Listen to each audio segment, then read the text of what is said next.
Oke, halo Mas Tara. Di sini saya akan menjelaskan proses pengolahan data, analisa data yang telah saya lakukan pada host price dan model yang saya pakai di host price ini apa. Sesuai instruksi dari Mas Tara pada Zoom sebelumnya, yaitu karena sinyal saya buruk ya, ada kendala di sinyal dan kata Mas Tara tadi, instruksi dari Mas Tara tadi yang ada kendala pada sinyal bisa membuat video saja terkait penjelasan pengolahan kodenya. Oke, di sini langsung saja dimulai. Di sini yang pertama saya lakukan adalah mengimport library terlebih dahulu. Di sini saya mengimpor seluruh library yang dibutuhkan untuk menganalisis data, visualisasi data, pre-processing, dan modeling data. Dan kemudian saya melakukan pembacaan pada dataset train.csv yang ada di dataset host price. Di sini saya setelah membaca saya melihat struktur datanya. Dan setelah dilihat struktur datanya ada 1460 baris dan 81 kolom. Kemudian saya melakukan penampilan tabel dari data tadi gitu. Di sini kenapa yang muncul 5 baris? Kenapa nggak 1460 baris? Itu karena emang bawaan format dari DF head-nya. Jadi kalau kita tidak menyeting angka berapa yang mau kita munculkan dalam tabelnya, makanya otomatis yang muncul cuma 5 baris. Tapi di sini kita bisa melihat, misalnya saya pengen 10 baris ini, kita tinggal ubah saja di sini jadi 10 gitu bisa itu. Kemudian di sini saya melakukan pemilihan data gitu. Data apa saja yang mau saya olah gitu. Di sini sesuai instruksi dari Mas Tara, ada 5 data yang harus diolah. Dan 5 datanya adalah ini. Kemudian saya menambahkan satu data lagi yaitu sell price. Sell price ini saya anggap sebagai data target gitu. Karena kan setiap data yang mau kita olah, mau kita analisa itu harus memiliki target kan. Kemudian ada describe dan data types. Di bagian ini menampilkan informasi tipe data setiap kolom. Contoh, ID. Tipe data ID ini adalah integer. Kemudian contoh lagi, neighborhood. Tipe datanya apa? Tipe datanya si neighborhood ini objek gitu. Oke, kemudian saya melakukan normality check pada dataset host price ini. Pada normality check ini, saya menggunakan dua grafik, yaitu grafik histogram dan plot. Walaupun tampilan grafiknya ini berbeda, inti penjelasannya mah tetap sama gitu. Nah, contoh di sini ada grafik overall kualitas bangunan gitu. Kita bisa melihat di sini dari grafik ini kualitas bangunan dari dataset host price ini kualitasnya standar lah gitu. Kenapa saya bilang standar? Karena kita bisa lihat di sini ada ratingnya dan di sini ada jumlah rumahnya. Di sini terlihat ratingnya itu yang paling banyak itu di angka 5 sampai 7. Rating 5 sampai 7 itu standar kan. Nah, saya bilang tadi standar kenapa? Karena dari ratingnya yang paling banyak itu 5 sampai 7 gitu. Dari 5 ini, rating 5 ini paling tinggi kan. Ada di kisaran angka 350 lebih lah gitu. Sama 6 juga 350 lebih. Dan untuk 7 ada di 300-an. Kemudian selanjutnya ada luas area. Di grafik luas area ini kita bisa membaca bahwa melihat bahwa banyaknya rumah yang ada di dataset house price ini memiliki luas sekitar 1.000 sampai 2.000 kaki persegi.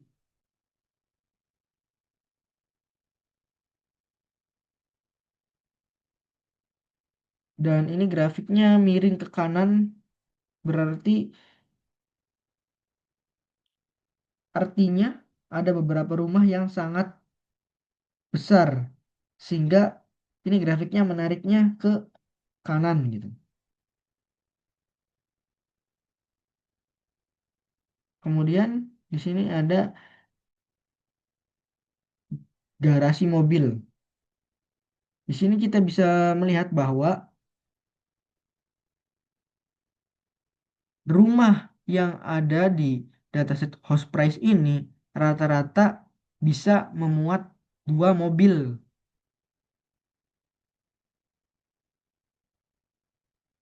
gitu. Kemudian ada your build.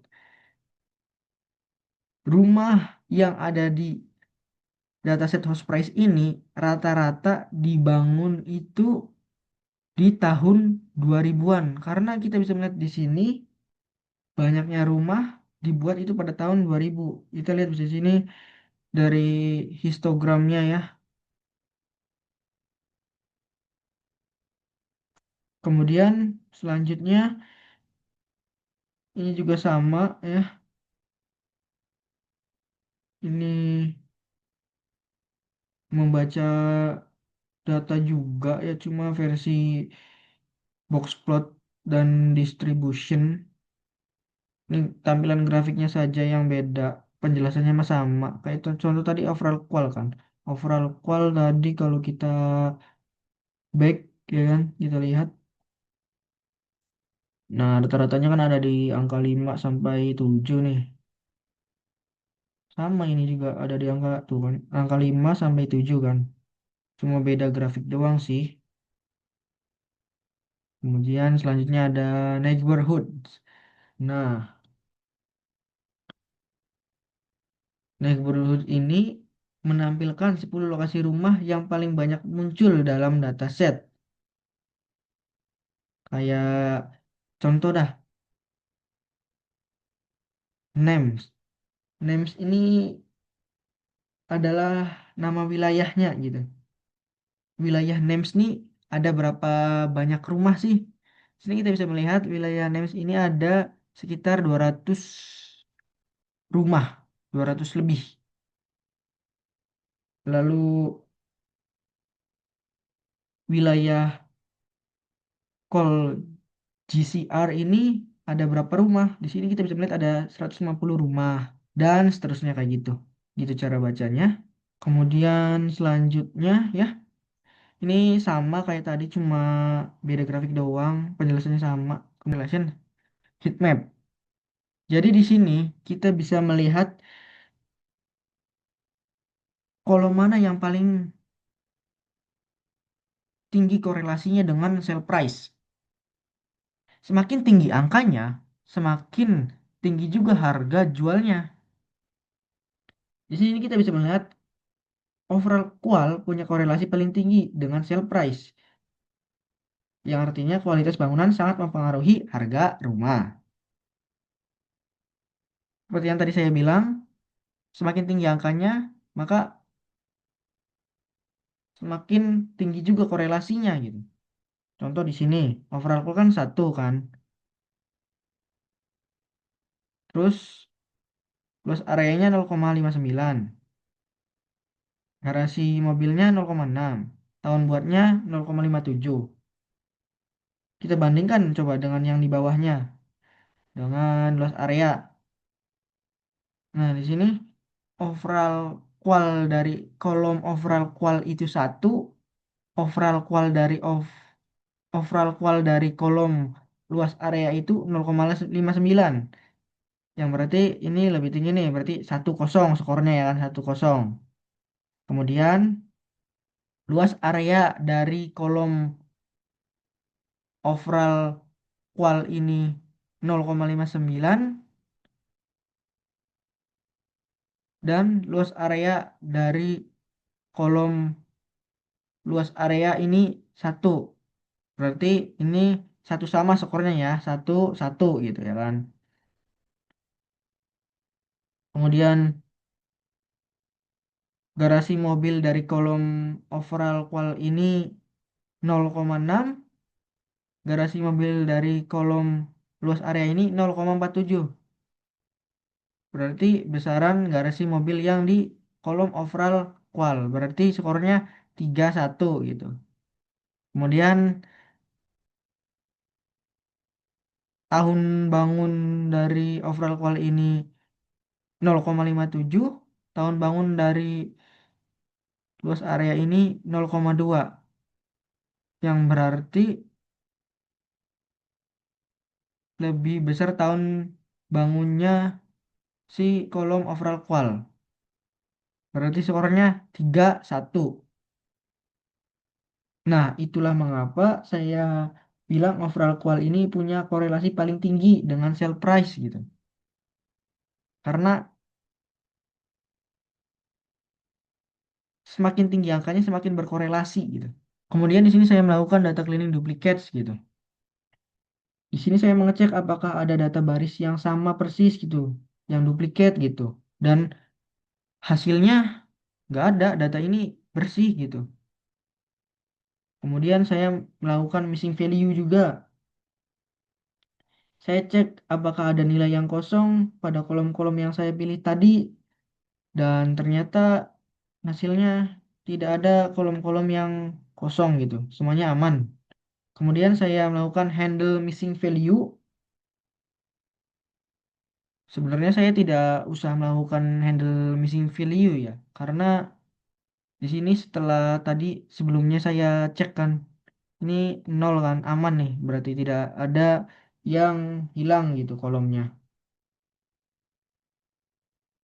Sebenarnya tidak usah sih karena handle missing value ini untuk mengatasi data yang hilang pada kolom gitu. Sebenarnya tidak usah karena ininya aman gitu, nol semua kan. Kemudian selanjutnya saya melakukan encoding one hot. Kenapa saya melakukan encoding? Karena mesin learning tidak bisa membaca teks. Mesin learning hanya bisa membaca angka. Nah, pada sebelumnya kan si kolom neighborhood ini tipe datanya objek kan. Nah, sedangkan mesin learning kan nggak bisa nih baca teks nih, hanya bisa baca angka nih. Maka dari itu saya melakukan encoding, mengubah neighborhood yang tadinya itu teks objek gitu menjadi integer gitu. Kemudian selanjutnya saya melakukan train test split gitu. Saya melakukan memisahkan fitur dan sell price gitu. Kemudian saya membagi datanya untuk tes. Saya membagi 0,2 yang artinya saya membagi 20% gitu. Dan sisanya 80%-nya untuk di train gitu. Kemudian random step 42. Random step 42 ini untuk memastikan pembagian tetap gitu. Jadi misalnya saya tidak melakukan random set ini, pembagiannya nanti hasilnya bakalan acak gitu, nggak tetap terus gitu. Kemudian saya selanjutnya melakukan normalisasi. Di sini saya melakukan normalisasi data ya dari 0 sampai 1 gitu.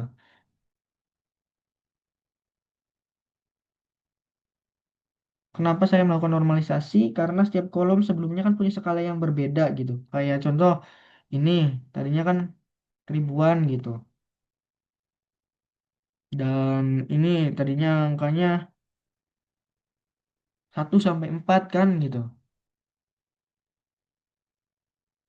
Skalanya berbeda kan gitu, jauh gitu. Dan mesin learning sulit gitu membacanya. Jadi saya melakukan normalisasi dulu menjadi skala 0 sampai 1 agar si mesin learning ini bisa membacanya dengan mudah gitu. Kemudian ini melakukan pembuatan model untuk dataset host price gitu. Setelah saya searching-searching gitu di AI, GPT, di internet gitu ya kan. Ternyata yang cocok untuk data yang sudah saya olah ini adalah XGB gitu. XGBoost. Kenapa XGBoost? Karena banyak digunakan oleh peserta lomba Kaggle gitu. Pesertanya yang udah juara lomba Kaggle gitu. Banyak itu setelah saya searching-searching gitu. Terus akurat, terus juga cocok untuk dataset tabular gitu. Di sini ada N estimators 500. Ini adalah banyaknya pohon keputusan gitu. Semakin tinggi angkanya, maka semakin akurat juga nih keputusannya. Tetapi semakin tinggi angkanya juga semakin tinggi banget tuh nggak bagus sih. Saya menggunakan angka 500, menurut saya itu angka yang cukup lah gitu. Karena setelah saya searching, angka 500 itu ya angka yang cukup. Kemudian ada learning rate, ini adalah kecepatan belajar. Semakin kecil angkanya, maka pembelajaran yang dilakukan oleh model juga semakin pelan tetapi stabil dan akurat.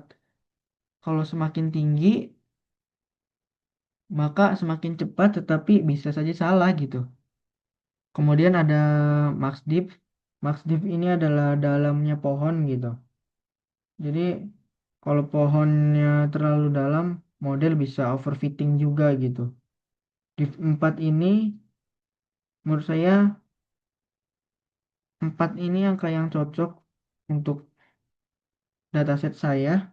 Dan selanjutnya ada subsample. Subsampelnya di sini saya memakai 0,8, yang artinya model hanya memakai 80% data setiap kali membuat pohon. Kemudian selanjutnya ada call sample by tree gitu. Di sini saya memakai 0,8, yang artinya model hanya memakai 80% fitur kolom tiap pohonnya. Kemudian kemudian ada random state. Random state itu untuk menentukan hasilnya agar hasilnya itu menjadi pasti gitu. Agar hasilnya tidak menjadi acak gitu. Kalau tidak memakai random state itu hasilnya bakalan mengacak terus gitu setiap di run.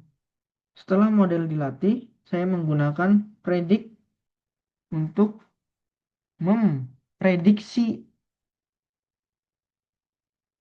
harga rumah pada data tes house price ini. Hasil prediksinya disebut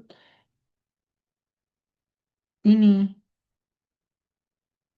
Kemudian setelah itu saya melakukan evaluasi pada si model tersebut. Dan hasilnya adalah ini. Jadi gini Mas, RMSE itu yang saya tahu itu kesalahan model dalam memprediksi harga rumah gitu. Jadi misal harga rumahnya 200.000, maka si model ini salah memprediksinya tuh 230.000 gitu. Kenapa 230.000? Karena kita bisa lihat di sini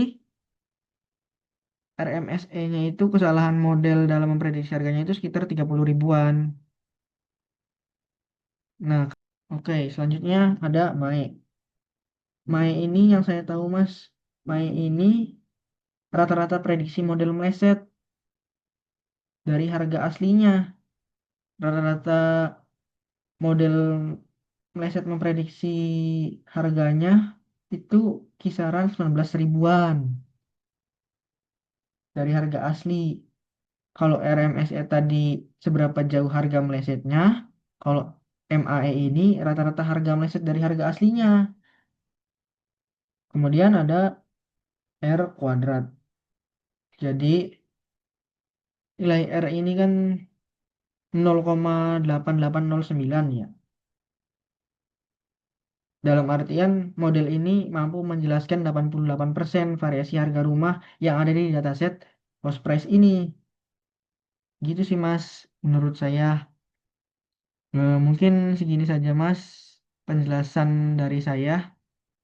Kurang lebihnya mohon maaf. Maaf jika ada salah kata Mas. Assalamualaikum warahmatullahi wabarakatuh.